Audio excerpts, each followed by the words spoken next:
Hi, welcome. I'm so glad you could join me today. For all of you who maybe are on your day 17 of the 21-day connections experiment, or maybe you're just joining us and you're on day 1, or maybe you're in the middle, but wherever you're at, I hope that it's been a wonderful experience and opportunity for you to connect with family members and with ancestors, with cultures, whatever plan you chose. There's such great resources on our website, www.connections-experiment.com. Hope you've had a chance to explore that and to pick a plan and to make connections. I'm joining you as a 21-day experiment team member. My name is Christine Hess, and I've had the choice opportunity to join this team and to help support any of the graphic needs or visual needs that the team has had, and I've been really blessed to be a part of it, and I'm grateful for that. Today, I have the opportunity to share with you a tool, a resource that I have discovered in my family research. A little bit of backstory. My grandfather was born in St. Ives, Cornwall, England. So in my short experience of family search, took me pretty quickly across the pond to England and Wales. So my mom and I, we went to the Family History Library in Salt Lake, and they have an entire floor dedicated to British research. I was so excited. So with my few documents in hand that I had regarding my family information, I went there and I hunted for someone who could help me. And they directed me to an expert in British research. And I gave him the few details that I had regarding the birth of my great-great-grandfather. I didn't know his mother's name. I had his father's name. And I had an approximate birth year, but I didn't have an actual birth date. And I don't think at the time, actually, I think I did have a baptismal record, but sometimes those baptismal records are not close to the birth date. So I really was hoping that I could find a birth record and a death record for that matter. So I sat down next to him and he started researching based on the few details that I had. And for 15 minutes, he went from screen to screen to screen so fast, flipping through all these different sources, I couldn't even keep up. But I trusted that hopefully he could find something. About 15 minutes later, he came upon this record and he said, I think this might be him. And I said, how is that even possible? In 15 minutes, you could find him. And he said, well, based on the parameters that you gave me and the different sources that I have looked at and know are available to find a birth record of someone in early to mid 1800s, many of the other sources that I looked at appear to be dead ends, but this one seems to correlate with that information. So as I looked at the record, I looked at the birth date, and it was August 18th, 1855. I was sitting there in the library on August 18th. I had found his birth record on his birthday. That was really exciting. What a moment as I was beginning my family search. After that excitement settled in, I said, well, what next? I needed to find the census records of his family. Now that I knew his mother's name, I could find a census record that the father and the mother name matched, and the siblings of the few names that I had would match. I could start to build that information and that family and those records. So then we were further directed to a particular resource or website where we could search online indexes of birth and death in certain year ranges in England and Wales. And this is what I'd like to share with you today. So this website that I'm referring to is called the GRO. This is how I would find, or helped me find, missing children in my British family tree.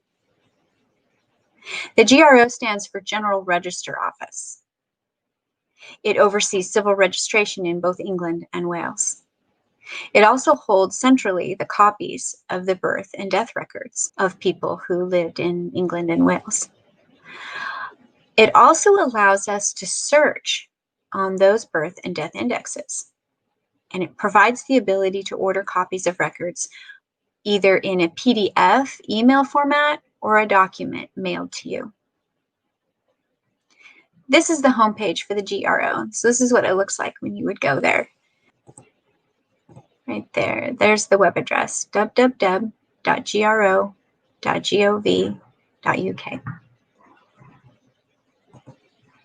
The available indexes for searching, which are both births and deaths, they start in 1837 for both indexes. That's when the government started not just relying on the churches for this information, but they started recording the actual births and actually marriages as well, and deaths in England and Wales. And you can search from 1837 for births up to 100 years ago. So right now, currently, it's up to 1919. The deaths, however, are from 1837 to 1957. And then they start again from 1984 to, I put there 2005, but it's actually to 2019 now that you can search records. So how does it work? Well, the index is searchable by keying in certain types of information. And the results of your search come back to you in sort of a table format, which is fairly easy to follow. The minimum info you need to key in is the type of event. So you need to know, you have to choose whether you're going to search for a birth or a death record. And once you've done that, then it asks you for a year. You put in a year, and then it brings in other fields that you can search on.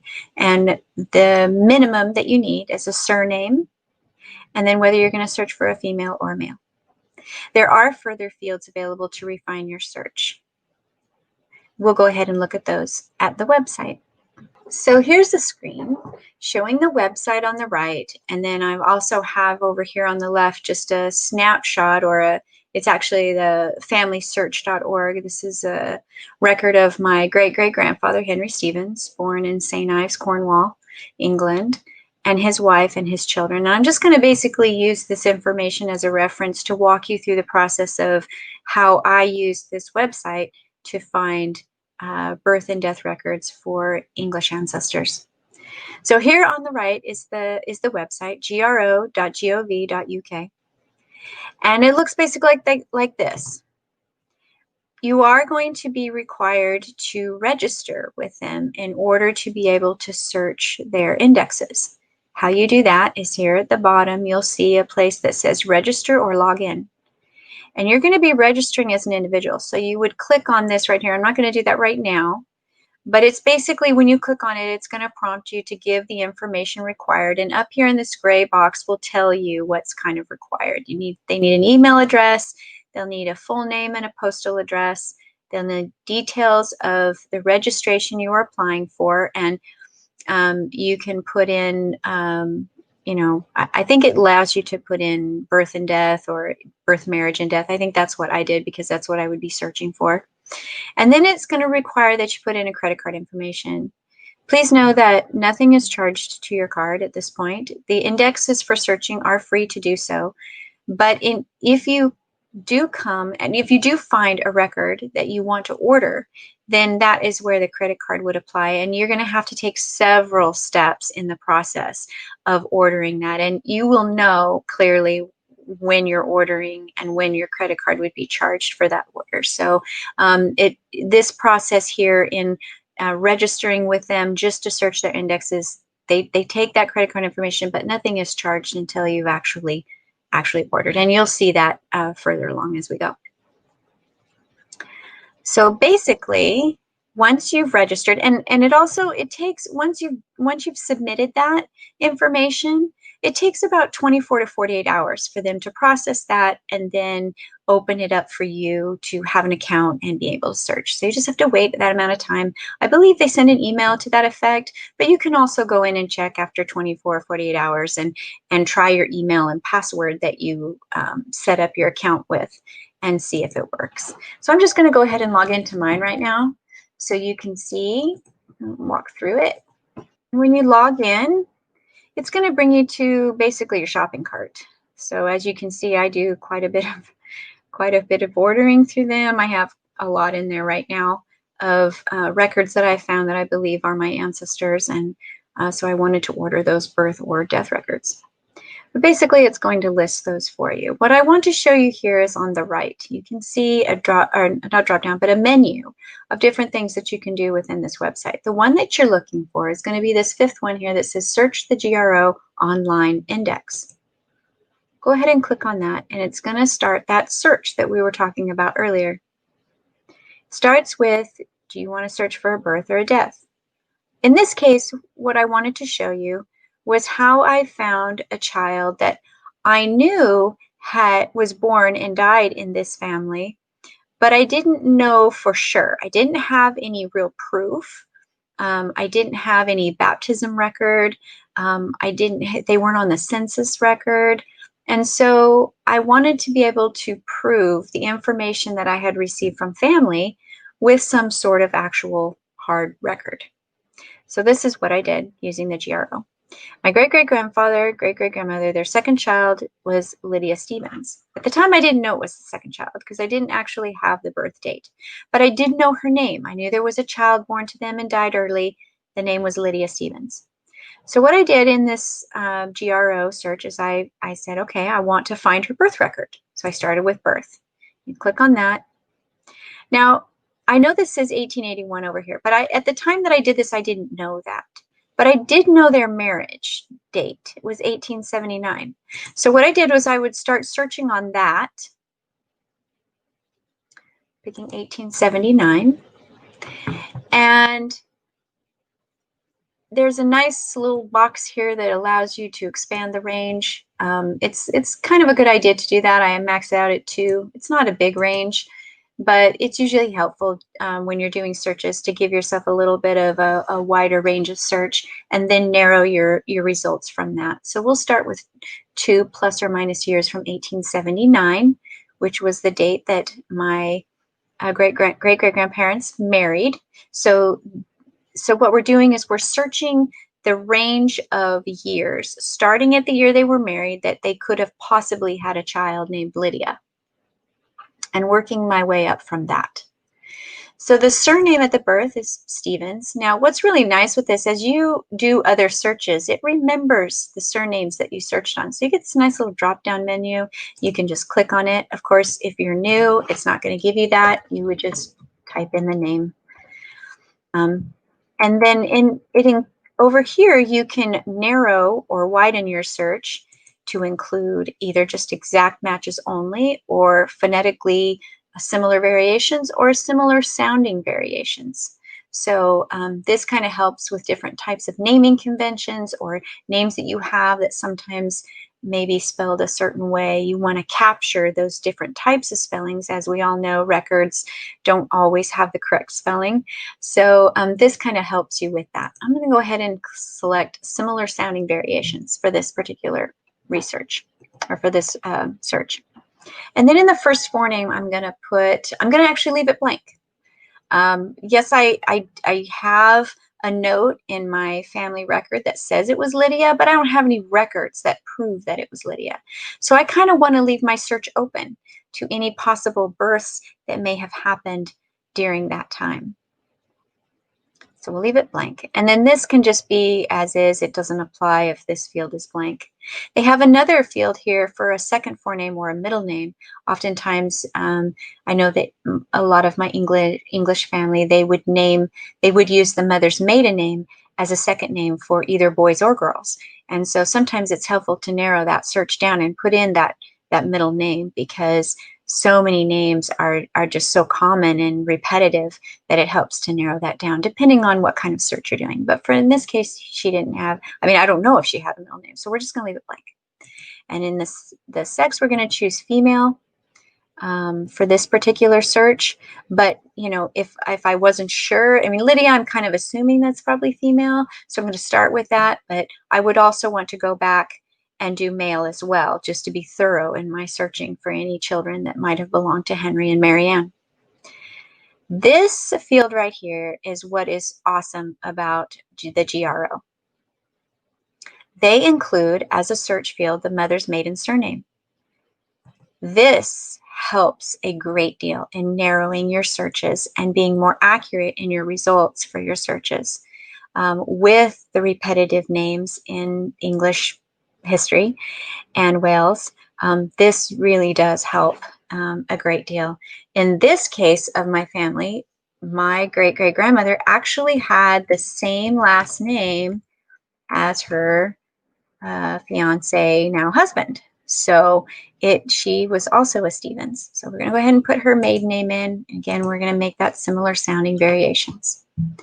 This next field here, where was the birth registered? So these are organized by district. All of the records that are kept have the district on them.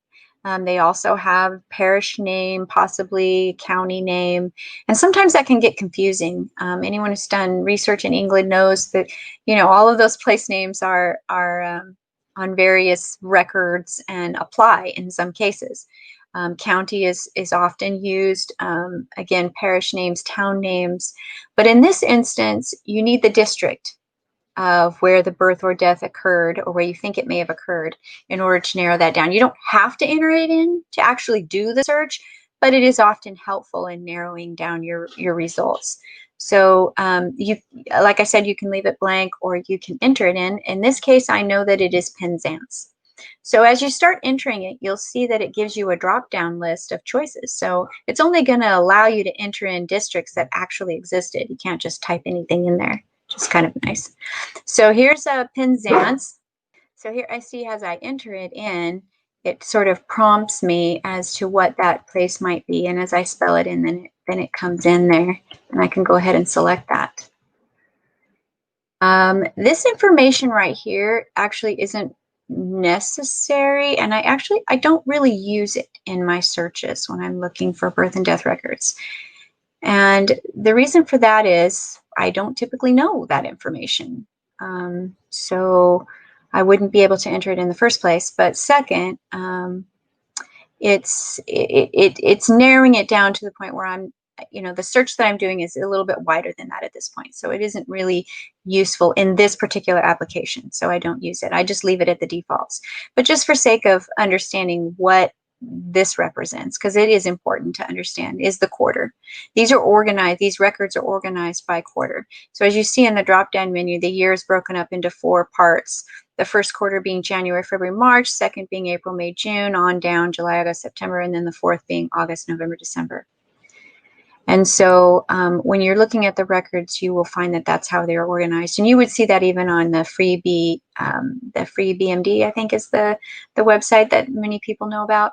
It has the same records, but this search is a little more robust than that particular website. Okay, so we have all our information, and we're going to go ahead and hit search button and see what our results are. So we have a few results down here. We've got 4 records that could possibly be a child of Henry and Mary Ann.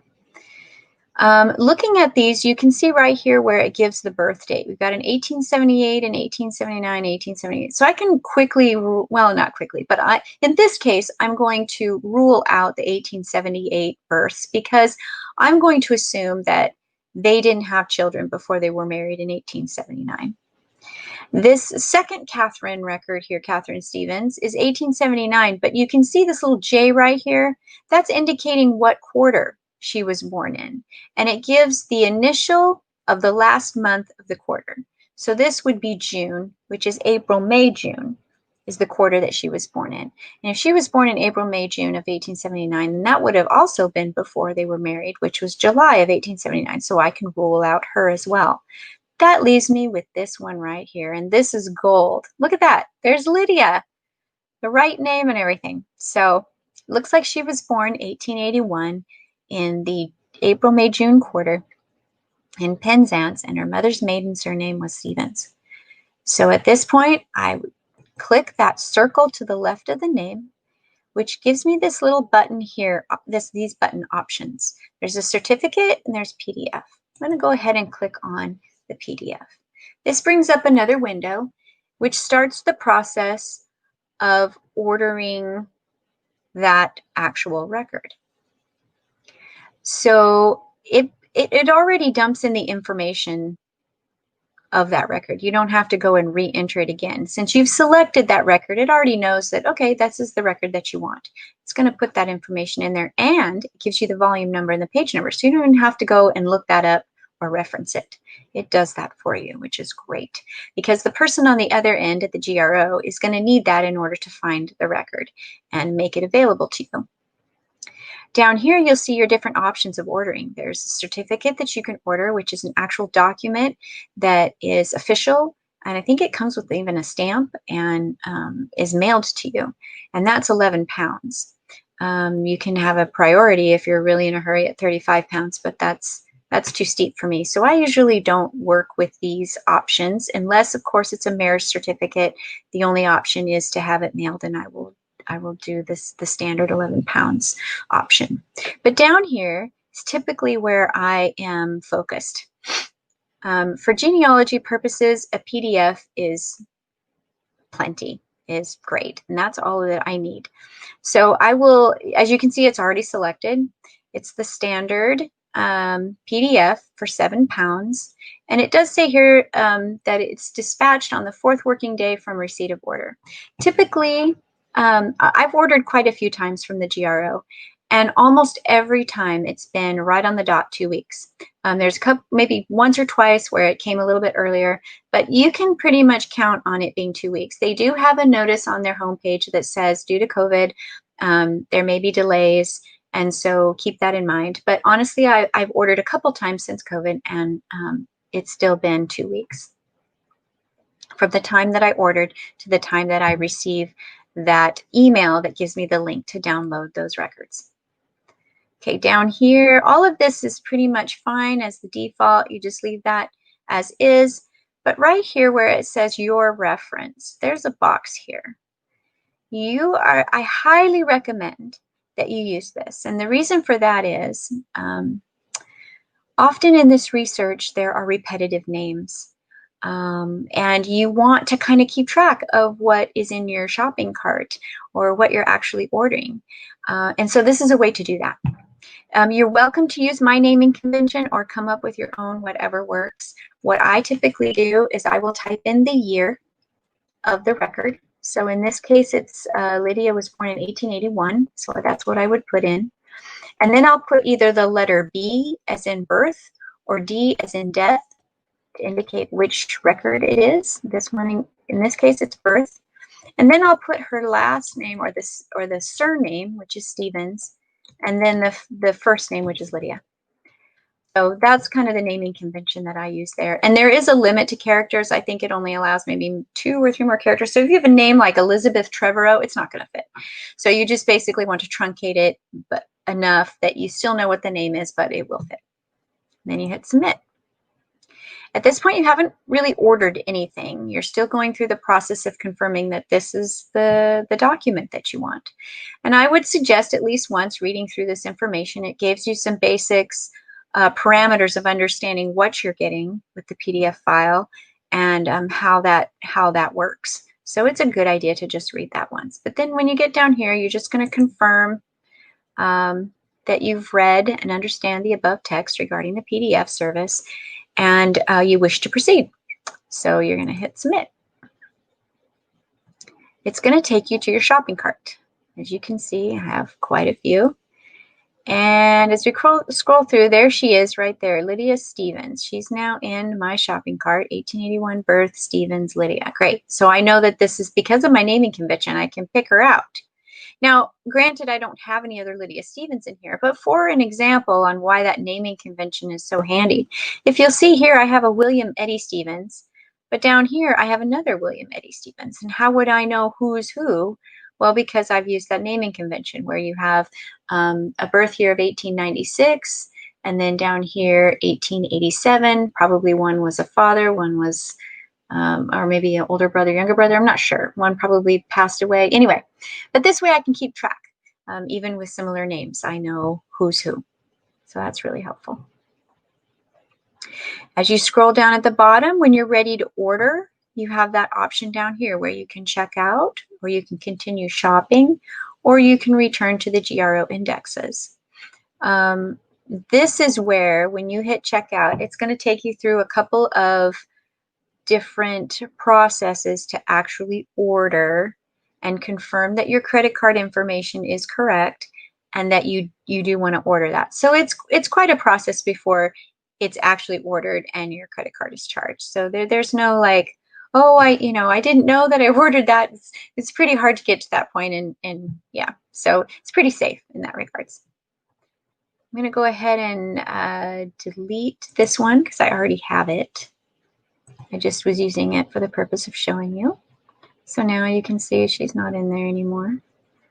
And you can also go in and edit too if your order, if your naming convention, you want to change it, or any kind of details you might want to change, you could edit. I don't typically use that very often.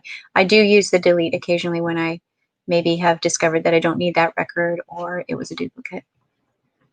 So we're going to go ahead and go back to that online index. And now what I wanted to show you was, now that you know how to search for births, we're going to go ahead and apply the death record aspect of finding missing children or confirming children's that are in your family. So we're going to take Lydia Stevens again over here.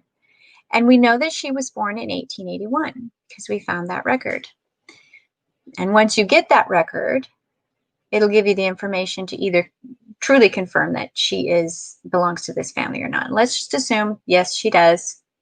She's confirmed. So we're going to go with the birth. Oh, no, sorry, we're going to go with the death. We go with the death. And it's going to bring up that year again.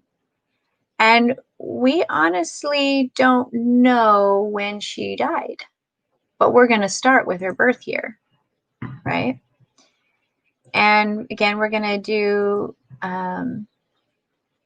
2 years. And then that way I can search based on whether she died right at birth or maybe age 1, age 2, anywhere within that realm. And if we have to go any further to find that, we can, and I will show you that as well. So we're going to go ahead and enter in her surname. Again, we're going to do similar sounding variations. Now we know her first forename. We're going to go ahead and enter that in, and I'm going to keep it at exact matches only, just for the sake of this particular example. She doesn't have a second name that we know of at this point, so we're going to leave that blank as well. And we're going to jump down here to, we're going to pick female. And over here when we're doing a death search, we get these two new fields. Age at death, we're going to start with 0. And again, we do have an age range that's even more broad, but we're going to keep it at 2. And the reason for that is up here, remember, we're searching 2 years plus or minus, and we kind of want this to flow in the same way, if that makes sense. So we're going to keep that at age 0, sorry, plus or minus 2 years from 1881. Again, the district is Penzance. And keep in mind too, you may, in your family search, you may have a situation where the child was born in one district, but perhaps died in a different district. So what I would recommend in your searching is to go ahead and enter the district that they were born in, because, at this point, we're searching basically on the same birth year. And as you search, if you don't come up with any results, then at that point, you may want to come back and do a new search and just leave the district of death blank to catch maybe any records where that may have happened, where they had moved and the baby died in a different district. So anyway, and again, we're going to leave this quarter volume and page as it is, and we'll hit search. And let's see what we got. And look at that. We have one record for Lydia Stevens, born in the second quarter. That J again stands for June, April, May, June, second quarter, 1883. It says here she was 2 years old, and that correlates with the birth record that we found, where she was born in 1881 in the second quarter. And so that would have made her just 2 years old. So when I had discovered this, I clicked on it and I ordered it, and I was able to confirm that Lydia Stevens was a child of Henry Stevens and Mary Ann, and she was born in 1881 and died 2 years later. So anyway, so that's how I discovered her and was able to prove and substantiate her existence with this family. There were several other children that they had lost. You see, as you look through this list, there's another Lydia that they had just a year after the first Lydia died, and then she died at 3 in 1887. All of these I was able to confirm doing these searches in the GRO. Scrolling down, here's another one, Catherine Stevens, born 1887 and died in 1890. So yeah, sad, but it's such a great resource to find these children that probably didn't show up on the census records. At least in this case, they didn't. And it gave me the opportunity to document this family more completely. So thank you for bearing with me and allowing me to share my story, and also this just amazing tool, the GRO. That website again, in case you didn't get it at the beginning, it's www.gro.gov.uk, and go ahead and register and give them the information needed to be able to have access to their great search engine. And honestly, that opportunity to search on a mother's maiden surname and just the parameters that it gives, it's very valuable in doing that. So I hope that you enjoyed this. I hope it was helpful to you, and I wish you the best of luck in your family search and also your family connections. Take care.